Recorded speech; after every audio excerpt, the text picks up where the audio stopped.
જાણવું છે તમારે કંઈક નવું જાણવું છે તો યોર્સ પોડકાસ્ટ ગુજરાતી ક્લિપ્સ લઈને આવ્યું છે તમારી માટે શોર્ટ્સ ક્લિપ. તો કોમેન્ટ અને સબસ્ક્રાઇબ કરવાનું નહીં ભૂલતા. 47 ધનસુખ ભવન જો તમે કહો છો વન શોર્ટ ફિલ્મ છે, નૈતિક સાચેમાં કેટલા કટ છે અંદર? બહુ સારો સવાલ પૂછ્યો. સાચેમાં કેટલા કટ છે એ શોધવાનું તમારે રહ્યું. પણ અમને ફિલ્મની તો અંદર ના દેખાણું એટલે અમે તમને પૂછીએ છીએ. ના આ દેખાયું ટેકનિક છે. ના દેખાયું હોય તો એ અમારી જીત છે વાહ. અને એ જ કરવું હતું. ફિલ્મની અંદર 6 થી 7 કટ્સ છે. આખી ફિલ્મમાં yes yes yes see always it is like one shot ફિલ્મના બી ઘણા બધા પ્રકાર હોય છે. વન શોટ ફિલ્મની definition if will go and Google it down, તો વન શોટ ફિલ્મ એટલો એક તો શરૂઆતથી એન્ડ સુધી તમારો કેમેરો ચાલુ રહ્યો ને કશે કટ જ ના થયો અને તમે વન શોટ કહો છો. બીજી એક એવી છે કે make belief one shot film. Birdman જેને ઓસ્કાર મળ્યું છે, 1917 જેને ઓસ્કાર મળ્યું છે, આ બધી મેક બિલીફ વન શોટ છે કે આમાં કટ્સ છે, તમને ખબર નહીં પડવા દે કે ક્યાં કટ્સ છે. હવે આપણી જીત એ છે ને કે આ બધી ફિલ્મો જેની આપણે વાત કરીએ છીએ, જે વર્ષે 47 ધનસુખ ભવન રિલીઝ થઈ હતી 2019માં, એ જ વર્ષે 1917 નામની વન શોટ ફિલ્મ રિલીઝ થઈ છે હોલિવૂડમાં અને એને ઓસ્કાર મળે છે અને એ ફિલ્મ 1500 કરોડની છે અને આપણી ફિલ્મ તો 15 કરોડની પણ નથી. એટલે હું બહુ સેટિસ્ફાઈડ એટલે છું, હું બહુ શાંત એટલે છું, હું બહુ ખુશ એટલે છું કે મારે જે અચીવ કરવું હતું વિધિન ગિવન બજેટ, મારે જે કરવું હતું એ મેં કરી નાખ્યું. બિકોઝ દરેક ફિલ્મ મારા માટે તો એક નવો એક્સપેરિમેન્ટ જ છે. મારું તો હજી સુધી તો એઝ અ ડિરેક્ટર હું એ સ્ટેજ પર જ છું કે હું આ કરી શકું છું કે નથી કરી શકતો. એ ચેલેન્જ પોતાની જાતને હજી તો આપી રહ્યો છું. દરેક ફિલ્મે એક નવી ચેલેન્જ પોતાની જાતને આપું છું કે હવે આ સબ્જેક્ટ હું આ રીતનું કરી શકીશ કે નહીં કરી શકીશ, અહીંયા સુધી પહોંચી શકીશ કે નહીં પહોંચી શકીશ. સો દરેક વન શોટ ફિલ્મની અંદર કટ હોય છે. વાહ. ઓસ્કાર વિનિંગ ફિલ્મ્સમાં પણ કટ હોય છે અને એ લોકોને તો દુનિયાભરનો VFXનો સપોર્ટ હોય છે. આ બધા સપોર્ટ ના હોવા છતાં એક લિમિટેડ બજેટમાં વન શોટ ફિલ્મ બનાવીને બતાવી, અમારા માટે તો એ જ જીત છે કે આજે નહીં 10 વર્ષ પછી જ્યારે કોઈક USA કે લોસ એન્જલિસમાં બેઠેલો કોઈ ગુજરાતી જ્યારે કોઈક બીજી ભાષાની ફિલ્મ આવે કે આ વન શોટ ફિલ્મ બની, ત્યારે ગર્વથી કહી શકે કે ભાઈ અમારે ગુજરાતીમાં તો 2019માં જ બની ગઈ હતી. આમાં કઈ જુઓ પ્રાઇમ એમેઝોનને ખોલીને પ્રેક્ટિસ કે જુઓ. વગેરે કુછ આગળ તમે કરેલી હતી? પ્રેક્ટિસ વગર તો કેમનું બને પ્રદીપ? કેટલો સમય? અમે લોકોએ 2 મહિના તો ઓન ફ્લોર જ રોજ ફિલ્મ બનાવી છે. 2 મહિના? 2 મહિના. અને શૂટિંગના ડેઝ કેટલા હતા? શૂટિંગ અમારું 9 દિવસ. અને ત્યારે જ શૂટિંગ આટલું ઇઝીલી જાય જ્યારે તમે પ્રી પ્રોડક્શનમાં આટલી મહેનત કરી હોય. એકચ્યુઅલી શું છે, તમારી મહેનત બધી સેટ પર જતાં પહેલાં જ હોવી જોઈએ, તો સેટ પર તમારું કામ બહુ ઇઝી જેને કહેવાય છે પ્રી પ્રોડક્શન. Pre production. અને મારી ફિલ્મમાં સૌથી વધારે ટાઈમ હું 2 પ્રોસેસને આપું છું, પ્રી પ્રોડક્શન અને પોસ્ટ પ્રોડક્શન. પોસ્ટમાં તો હું 3 ગણો સમય આપું છું બિકોઝ એકચ્યુઅલ ફિલ્મ તમારી પોસ્ટમાં બને છે. તો અઘરો સમય કયો હોય છે, પ્રી પ્રોડક્શન, ઓન ફ્લોર કે પોસ્ટ પ્રોડક્શન? અઘરો સમય તો લખતી વખતે હોય છે, જ્યારે લખાતી હોય ત્યારે. બટ ઓબ્વિયસ છે, કારણ કે પિલર એ છે, કૂવામાં હશે તો હવાડામાં આવશે. બરાબર છે. એ સ્ક્રિપ્ટમાં એ બધી વસ્તુઓ હશે તો એ ટાઈપના શોટ લઈ શકીશ.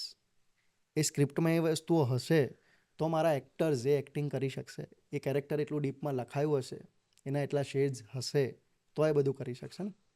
અને આ બધી જ વસ્તુ લખાણ લેવલમાં પહેલાં લોક થાય, પછી સેકન્ડ સ્ટેજમાં આવીને ફિલ્મ શૂટ કરીએ ત્યારે શૂટ કરું ત્યારે બને, થર્ડ એડિટ પર ફિલ્મ બને, એડિટ પછી BGM પર પાછી ફિલ્મ બને કે બેકગ્રાઉન્ડ મ્યુઝિકની અંદર હું એ શોટ્સ મેં શું મગજમાં મ્યુઝિક રાખીને શૂટ કર્યું હતું, હવે એને કેટલું અપસ્કેલ કરી શકું છું. પછી એક સ્ટેજ આવે ફોલીનો, એમાં પાછી ફિલ્મ આખી તમારી બને. એટલે I enjoy the process after shooting. Shooting તો મારો એ તો દરેક ડિરેક્ટરનો ફેવરેટ. ડિરેક્ટર આટલી પ્રોસેસમાંથી કેટલી વાર આખી ફિલ્મ જોઈ લે છે? હું જ્યારે ફિલ્મ મારી થિયેટરમાં આવે ને ત્યાં સુધી તો મારું અહીંયા સુધી આવી ગયું કે બસ હવે મેં નહીં દેખું, કારણ કે મેં 400 થી 500 વખત ફિલ્મ જોઈ ચૂકી હોય ત્યાં સુધી. અને હું દરેક ડિપાર્ટમેન્ટમાં બહુ જ બારીકીથી કામ કરું છું. એનું કારણ એ છે કે ફિલ્મ જ્યારે રિલીઝ થાય છે ને ત્યારે નામ મારું આવે છે, ફિલ્મ બાય નૈતિક રાવલ. તો મને ફિલ્મ બાય નૈતિક રાવલ લખવાનો અથવા લખવા દેવાનો હક ત્યારે જ છે જ્યારે મેં દરેક ડિપાર્ટમેન્ટમાં મારું 200% આપ્યું હોય. ઓકે નૈતિકભાઈ, અમુક ફિલ્મ નથી બહાર આવતી, હા અટકી જાય છે, હા તો શું એ પ્રી પ્રોડક્શનમાં કોઈ જગ્યાએ કચાશ રહી જાય છે? 100%. શૂટિંગ ઉપર આવીને અટકી જાય છે? સી કેવું હોય છે ને કે હવે તે મારી આખી જર્ની સાંભળી લીધી, બરાબર છે. હું 2007થી મુંબઈ Continuous છો. ગયો અને મારી પહેલી ફિલ્મ મને 2011માં. તો આટલા વર્ષો મેં શીખવા પાછળ આપ્યા. 4-5 વર્ષ આ વર્ષો કોઈ આપી નથી રહ્યું. બધા બનાવી આમ લેવું છે.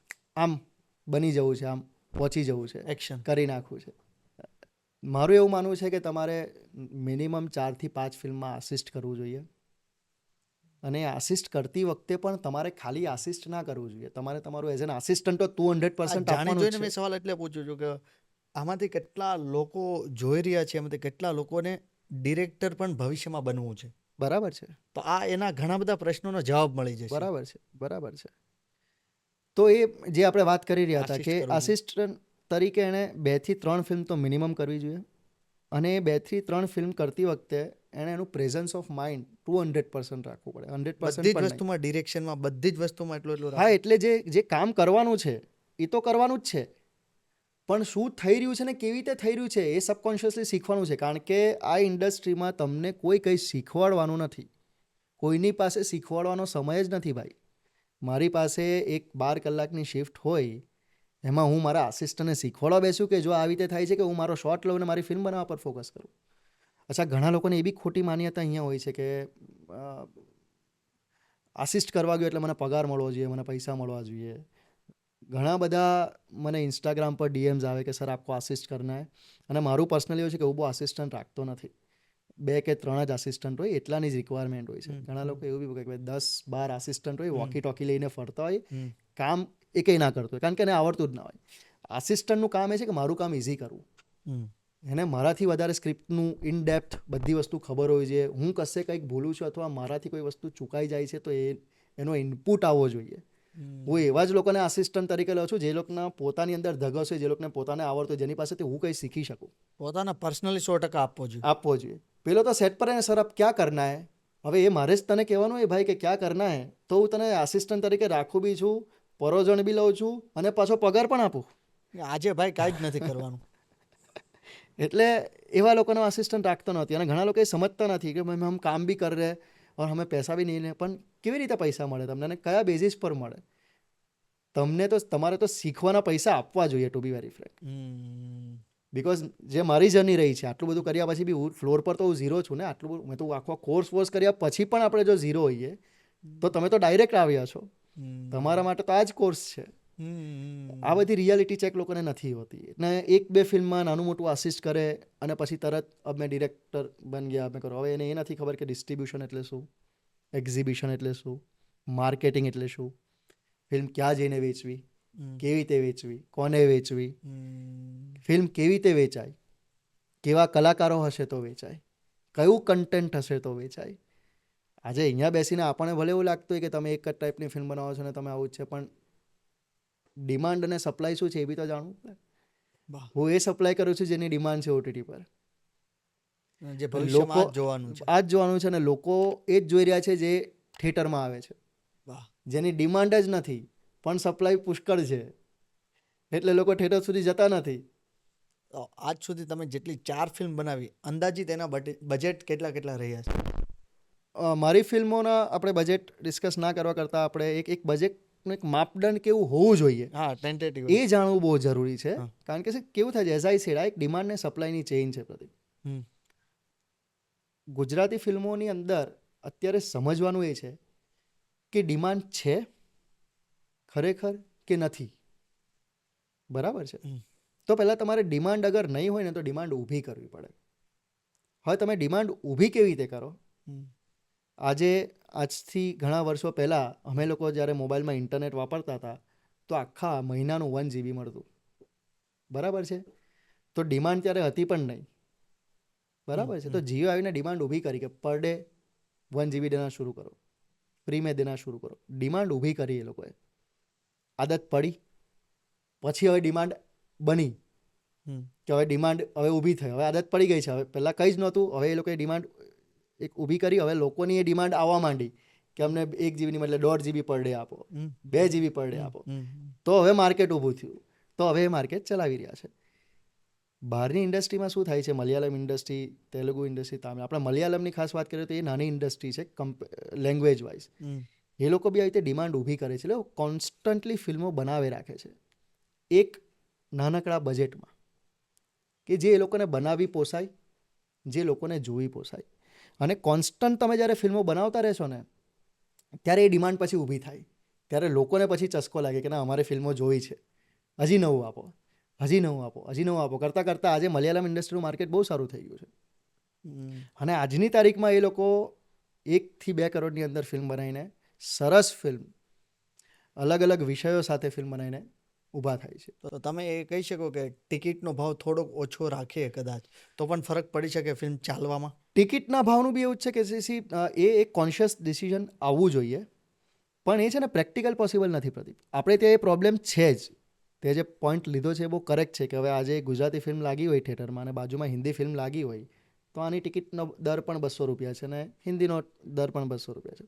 તો બટ ઓબ્વિયસ પેલું એવું વિચારશે કે હિન્દીમાં શાહરૂખ ખાન જોવા મળે છે 200 રૂપિયામાં, તો એ જોવા જાઓ, બરાબર છે. પણ ટિકિટનો ભાવ નક્કી કરવાનું એઝ અ મેકર આપણા હાથમાં નથી, એ એક્ઝિબિટરના હાથમાં છે. ઓકે. તો આપણા હાથમાં શું છે? આપણા હાથમાં એ છે કે આપણે એક નાની બજેટની ફિલ્મો બનાવીએ અને બનાવતા રહીએ, કામ ચાલુ રાખીએ. હા, એક નૈતિક રાવલ 3 વર્ષે એક ફિલ્મ બનાવશે, આટલી મહેનતથી આટલું કંઈક યુનિક, તો કંઈ ફરક નથી પડવાનો. આવા 100 નૈતિક રાવલ ઊભા થવા જોઈએ અને દર મહિને 30 ફિલ્મો આવી જોઈએ. સમજે છે? તો શું છે, લોકોને એક અને એ તૈયારી સાથે આવી જોઈએ કે ભાઈ આ 30 ફિલ્મમાં મારી આટલું જ કમાણી કરશે, તો એ રીતનું જ બજેટ ફિલ્મમાં નાખવું. એક ઇન્ડસ્ટ્રી આજે હોલિવૂડની અંદર એઆઈની અગેન્સ્ટ આખી ઇન્ડસ્ટ્રી ઊભી થઈ ગઈ, તો ઓસ્કરમાંથી ઊભા થઈને પેલા લોકો જતા રહ્યા હતા કે અમે લોકો હડતાલ પર છીએ. એક યુનિટી હોવી જોઈએ. આજે સાઉથમાં વચ્ચે 3 મહિના સુધી આખી સાઉથ ઇન્ડસ્ટ્રી બંધ હતી, તેલુગુ ઇન્ડસ્ટ્રી, કે ઓટીટીમાં ફિલ્મ કોઈ વેચવાની જ નહીં. જ્યાં સુધી આ હાયરકી બંધ નહીં થાય, ઓટીટી વર્સિસ થિયેટર, ત્યાં સુધી આપણે શૂટિંગ ચાલુ નહીં કરીએ. 2 મહિના સુધી આખી ઇન્ડસ્ટ્રી બંધ રહી છે. એવી યુનિટી ગુજરાતી ઇન્ડસ્ટ્રીએ લાવવી પડશે. શું અમદાવાદ, શું સુરત, શું બોમ્બે, શું બરોડા, બધાએ ભેગા થવું પડે. એક નક્કી કરવાનું કે ક્વોલિટી પ્રોડક્ટ આ જ બજેટમાં બનાવીને મૂકો અને કોન્સ્ટન્ટલી મૂકતા જાઓ, તો શું તમારો લોસ બી ના થાય, પબ્લિકને બી ધીમે ધીમે આદત પડે અને પછી ગ્રેજ્યુઅલી તમે એક રેટ પર પહોંચો, એક એક્સપેન્સ પર પહોંચો. અત્યારે આપણે ત્યાં શું થાય છે યાર, 6 કરોડની ગુજરાતની વસ્તીમાં 12 કરોડના બજેટની ફિલ્મ બનાવો તો કેમ ન કમાવાના? તમે ઓન પેપર જ ફ્લોપ છો, શૂટિંગ ચાલુ થતાં પહેલાં જ. આપણે ત્યાં જે કંઈ બી કમાણી થિયેટરમાંથી થાય છે ને, એના 40% પ્રોડ્યુસરને મળે છે. એટલે અગર આપણે એવો આંકડો પકડીએ કે ફલાણા ફિલ્મે 8 કરોડની કમાણી કરી, તો પ્રોડ્યુસર પાસે તો ના 40% જ આવે જ ભાઈ. એટલે 12 કરોડની તમે ફિલ્મ બનાવી તો તમારે 30-35 કરોડની કમાણી તમારે કરવી પડે, ત્યારે જ એને તમારું બ્રેક ઇવન થાય. It is practically not possible. તમે ઓડિયન્સને તમે પહેલાં તમે ડિમાન્ડ ઊભી જ નથી કરી. ઓડિયન્સે તો કીધું નથી તમને કે તમે 15 કરોડની પિક્ચર બતાવો, બરાબર છે? ઓડિયન્સે તો તમને હું કીધું નથી. તમે એવું વિચાર્યું કે અમે મોંઘી ફિલ્મ બનાવી દઈએ, ઓડિયન્સને એટ્રેક્ટ કરીએ. બનશે તો એટલા રૂપિયા તો જોશે તો ખરા ને, હું એ કહેવા માંગુ. પણ એટલે તમે આજે તું 12મા ધોરણમાં ભણતો હોય, તો તું 12મા ધોરણમાં ડાયરેક્ટ આવી ગયો કે પહેલું, બીજું, ત્રીજું, ચોથું, પાંચમું પાસ કરીને આવ્યો? પાસ કરીને જ આપણે આવ્યો. તો ગુજરાતી ઇન્ડસ્ટ્રી ભાઈ, હું તો 2010થી જોઉં છું, આપણે હજી પણ પાપા પગલી પર જ છીએ. એ આપણે એક્સેપ્ટ કરી લેવું જોઈએ. ઇન્ડસ્ટ્રીનો ગ્રોથ ક્યારે કહેવાય? જ્યારે ઓડિયન્સ તરફથી ગ્રોથ મળે. સમજાય છે? આખી એન્ટરટેનમેન્ટ ઇન્ડસ્ટ્રીનું 1% માર્કેટ બી ગુજરાતી ઇન્ડસ્ટ્રી નથી. આપણું જે વર્ષે જે રિકવરી થાય છે, જે ગ્રોસ એમાઉન્ટ આપણે આખા વર્ષની બધી ફિલ્મો ભેગી થઈને જે કમાણી કરે છે, 1% બી નથી. ઇન્ડસ્ટ્રીની અંદર કોઈ ફિલ્મ મેકર બનવા માંગતું હોય, કોઈ એક્ટર બનવા માંગતું હોય, કોઈ સિનેમેટોગ્રાફર બનવા માંગતું હોય, તો એ ઇન્ડસ્ટ્રીની અંદર રહીને, ઇન્ડસ્ટ્રીની અંદર એક જુદા બબલમાં રહીને વાતો બધા કરતા હોય કે આટલું ગ્રોથ થયું, આટલા નવા એક્ટર આવ્યા, આટલા નવા ડિરેક્ટર આવ્યા, આટલી નવી ફિલ્મો બની. બટ માર્કેટ શું એ ફિલ્મોની ડિમાન્ડ છે, શું લોકો એક્સપેક્ટ કરે છે કે આ ફિલ્મો આવે, લોકોએ તમારી પાસે માંગ્યું, એના આંકડા તમને થિયેટર બતાવી દે છે. અને આપણે ત્યાં બહુ જ ખોટા આંકડાઓ આવતા હોય છે. જે ફિલ્મ એવું કહે છે ને કે ચાલી છે, એના આંકડા મને ખબર છે. ઇન્ટરવ્યૂ પછી તું મને મળજે, હું તને નામ સહિત એમના આંકડા આપીશ કે ખરેખર એ ફિલ્મો પણ ચાલી નથી.